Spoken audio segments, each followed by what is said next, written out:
This student suddenly swung his fist at the teacher, but the teacher wasn't just anyone. He immediately pinned the student against the wall and gave him a rough lesson.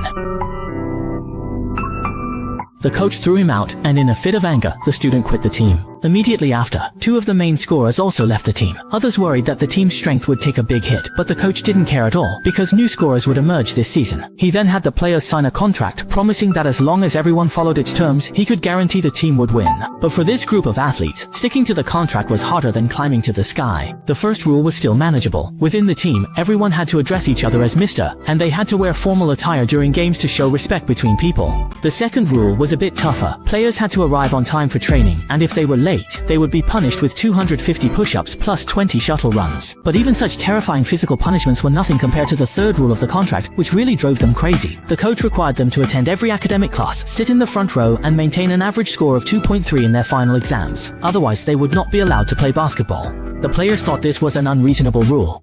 No one was willing to sign this contract because of its terms, and some even brought their parents to argue with the coach. The parents said, "You just focus on teaching the kids basketball. Their studies are none of the basketball coach's business." The coach retorted, "These kids are student athletes. The word student comes first. If your children want to play basketball here, then please sign the contract and bring it with you to training tomorrow." The coach was unwavering about the rules he set, and this came from his impressive track record. The coach's name is Carter. He was a two-time American high school all-star player, and once led Richmond High School to win the California League Championship.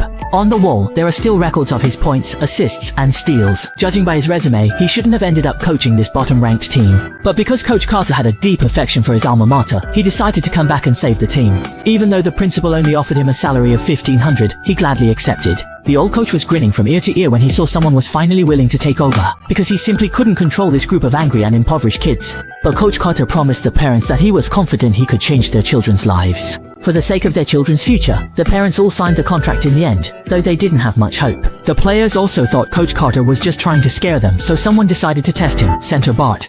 Carter was late on the second day, so Coach Carter punished him with 250 push-ups. Carter actually talked back to him, so the punishment was increased to 500 push-ups. On top of that, the whole team was implicated. Each player had to do 20 suicides. If anyone dared to talk back again, the punishment would be doubled. Although the players were frustrated, they had no choice but to swallow their anger for the sake of playing basketball. During the following practices, Coach Carter didn't teach them how to play basketball at all. Every day he only made them do the most basic suicides, because he had already seen the root problem with the team. This team wasn't very good at playing basketball, but they were top-notch when it came to fighting. Last season, they finished at the bottom with only 4 wins and 22 losses, mainly because their stamina was lacking. That's why Coach Carter had to start with physical conditioning. If they couldn't run themselves to exhaustion, they had to keep running. This made the players complain even more, believing that no matter how much they trained their stamina, they still couldn't beat other teams, since there was no scorer on their team. Just as they were complaining, a new face suddenly appeared. Coach Carter called him over and introduced this new player to the team. His name was also Carter. That's right, he was Coach Carter's son. He used to be the starting point guard for the strongest high school team in California, and had just transferred to Richmond High. But as a father, Coach Carter didn't agree with his son's decision at first. He thought that Carter Jr. dropping out of St. Francis High School was a waste of a good opportunity.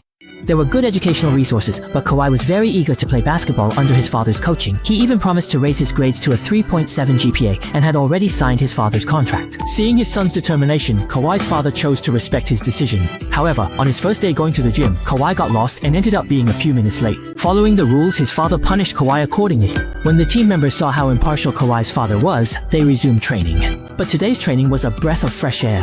Kawhi's father said that all his basketball knowledge came from women because he had many ex-girlfriends, and each one was unique. The young and energetic players immediately perked up when they heard this. Now we have Delilah. She was my childhood sweetheart. Sir, she is really hot. Oh, absolutely, my good sir. She was absolutely steaming hot.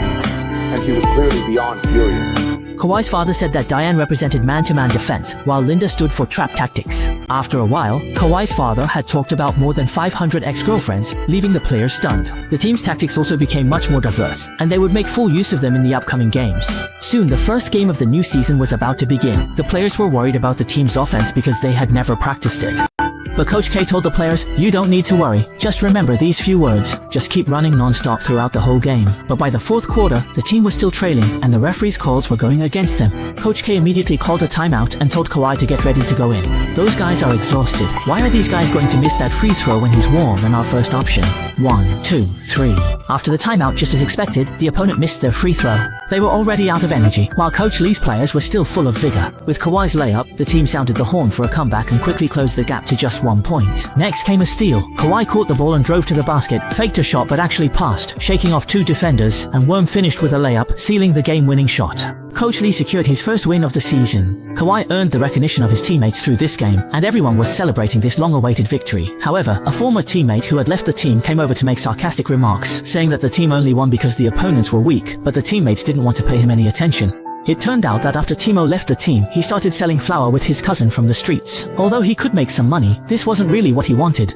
The life he wants. Basketball is truly his greatest passion. Timo looked at his teammates in the distance, and the thought of rejoining the team arose in his heart. But leaving is easy. Coming back is much harder. Timo went to the training gym to express his desire to return, but Coach Carr said he could come back and play, on the condition that he complete 2,500 push-ups and 1,000 shuttle runs within 3 days. Hearing this, the teammates were all stunned. This was almost impossible to accomplish. But Timo didn't back down. He walked alone to the side of the court. He sat up and started immediately, while the other players, led by Coach Carr, began offensive drills. Even after hours of training, Timo was still doing push-ups. His teammates looked over, moved by his sincerity, but unable to help. Then, Coach Carr walked over and asked, Mr. Cruz, do you feel that you're not good enough? Are you going to give up, Cruz? Go home. Cruz is still uncertain, but regardless of the outcome, he's determined to rejoin the team. By assessment day, Cruz was too exhausted to stand straight, yet he still lacked 500 push-ups and 80 suicides. And today, training had ended, and his goal seemed unreachable. Though Old Carr noted Timo's hard work, he still denied his team application. As Old Carr headed out, Lyle stepped forward. What's up, Flint? You said we're a team. One person struggles and we all struggle. If one player triumphs, we all triumph, right?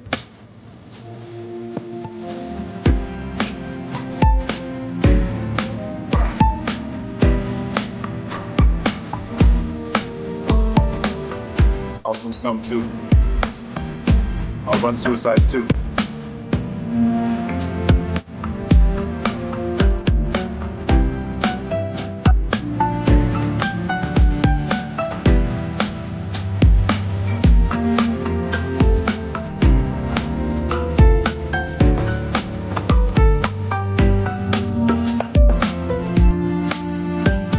One by one, his teammates stepped forward to help Timo complete this task. Coach Lauka was deeply gratified by the actions of his team members, because this was exactly the kind of unprecedented team cohesion he wanted. With Timo's return, the overall strength of the team also improved. In the following matches, Coach Lauka often asked the players what they feared most. Now, none of them know the answer. They only know to do their best in every game. Under Coach Lauka's leadership, the team went on to win 4 consecutive games. You have to know, they only won 4 games in total last season, so this made them a bit overconfident. And on the court, they even made gestures to humiliate their opponents. To curb their arrogance, Coach Lauka punished each of them with 500 push-ups. He thought this would make the players rein themselves in a bit, but they still did as they pleased, even disregarding Coach Lauka's contract and often skipping their academic classes. But here was a typical example. When the coach punished him, he confronted the coach head-on, and then swaggered out of the team, perhaps for the sake of his worthless pride, or maybe simply out of ignorance. Batir's mother went to see Coach Lauka and told him about the family's tragic circumstances. Batir's older brother was killed in a gang shooting 2 years ago. His mother didn't want to lose another son. Maybe basketball was Batir's only way out, so she hoped her son could continue playing for Coach Lauka. But Coach Lauka asked for Batir's thoughts. Simple, sincere Batir.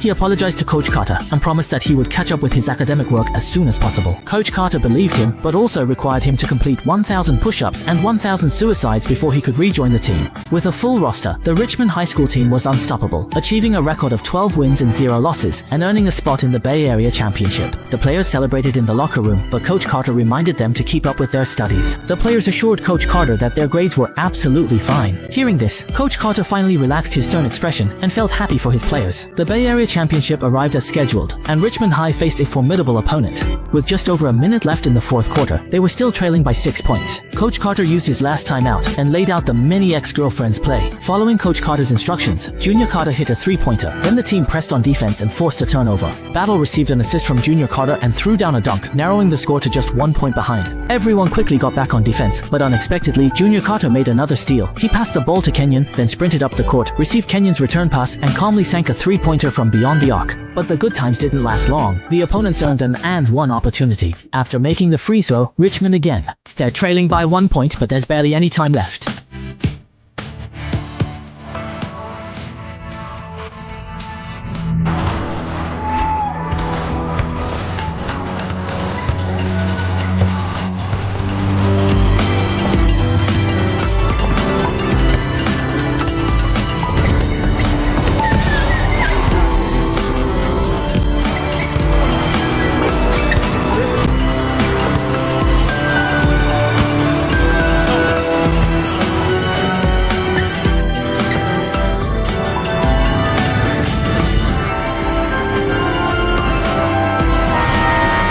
Xiaoka made an unbelievable game-winning shot, and the entire stadium erupted. They won the trophy for the curved bidding tournament, and the team members became the brightest stars of the night. Several beautiful girls even took the initiative to give them little notes. That night, the team members snuck out behind Old Ka's back and joined the grand party, thoroughly enjoying the perks of being champions. But Old Ka soon realized they were missing and started asking around everywhere. The group was found here, and Old Ka rounded them all up and brought them back. On the bus, he sternly scolded these unruly boys. Get old whoop stars, signing autographs and humping the honeys.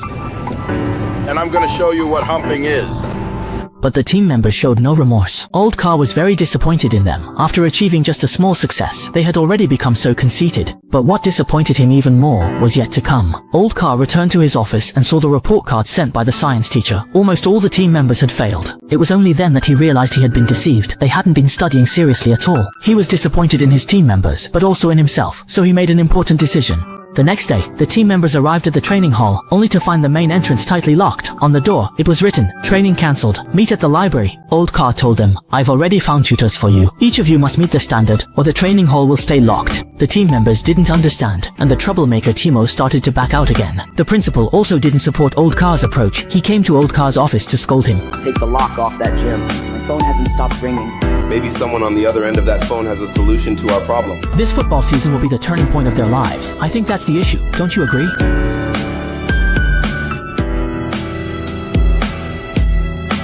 The principal realized that Old Ka might be right and quietly walked away. Immediately after, Old Ka cancelled all the games, which brought him a lot of trouble. The suspension of a team with 12 consecutive wins caused quite a stir. A large group of reporters came to interview, but Old Ka wasn't in the mood to deal with them. He just brushed them off with a few words and left. Right now, his top priority was to supervise the players as they caught up on their studies, but the team members still couldn't settle down to focus on learning. Old Ka spoke to them earnestly, telling them that the reason he wanted all his players to get into college was because he didn't want them to end up in prison. Because in this place, 33% of black males between the ages of 18 and 24 end up in prison. Old Ka promised his players that he would do everything he could to help them get into college, and then asked them to seriously think about their own futures and about their parents. If you understand, then continue studying in the library tomorrow. The players all fell silent. They finally understood Old Ka's good intentions, and then began to study in earnest. Old Ka managed to get through to the players, but the parents were even more difficult to deal with, because they didn't believe their children could get into college. They thought their own kids. You can make a name for yourself through basketball. Extreme parents spat at Coach Carter, and even his sporting goods store was vandalized. He became the target of everyone in Richmond. Coach Carter went to the gym alone, lost in thought, unsure how much longer he could hold on, until that night when Timo came back again, making Coach Carter's resolve even stronger. It turned out that just moments ago, Timo had witnessed his cousin from the streets being shot dead right on the street. Grief-stricken, Timo finally realized that if he didn't go to college, he might end up the same way in the future. Covered in blood, he went to find Coach Carter. I want to come back on the team. What do I gotta do to play? Don't you worry about any of that right now, my son. Just come on back inside the house. Listen, whatever it is that you want me to do, I will absolutely do it for you, okay? Okay, I got you. Come on. You're back with us now. Come on. I can't believe this stuff. Just come inside now, alright? Come on. I just want to be on the team. Come on now. Just tell me whatever you want me to do, and I will certainly do it. Okay? At this moment, Old Ka was like a mountain. The team finally had support. The next day, school and parents interrogated Old Ka like a criminal. Despite the opposition, Old Ka kept the hall closed until everyone met the standards. But even a hero can't fight the majority. The parents voted to reopen the hall anyway. Looking at the chains, Old Ka felt helpless, but inside, he found the team gathered there studying on their own. So they can cut the chain off the door. But they can't make us play. Decided to go to Yes, it's a live speed, coach. You got something to do, sir.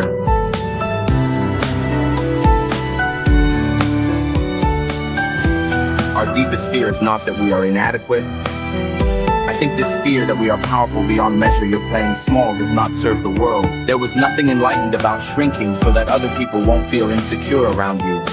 Sir, I just want to say thank you. You saved my life. At this moment, Timo finally answered Coach Carter.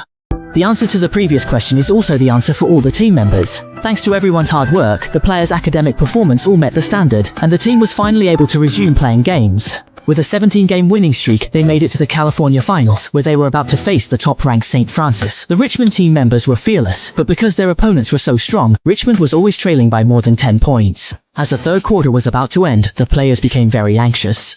Old Carter, stepped in just in time to calm everyone down. After the team cheered each other on, the Richmond players were filled with energy. In the fourth quarter, they narrowed the gap to just 1 point. With only 23 seconds left in the game and possession in Richmond's hands, Coach Carter set up the final play. Battle made the go-ahead shot, but the clock hadn't run out yet, so everyone gave their all on defense.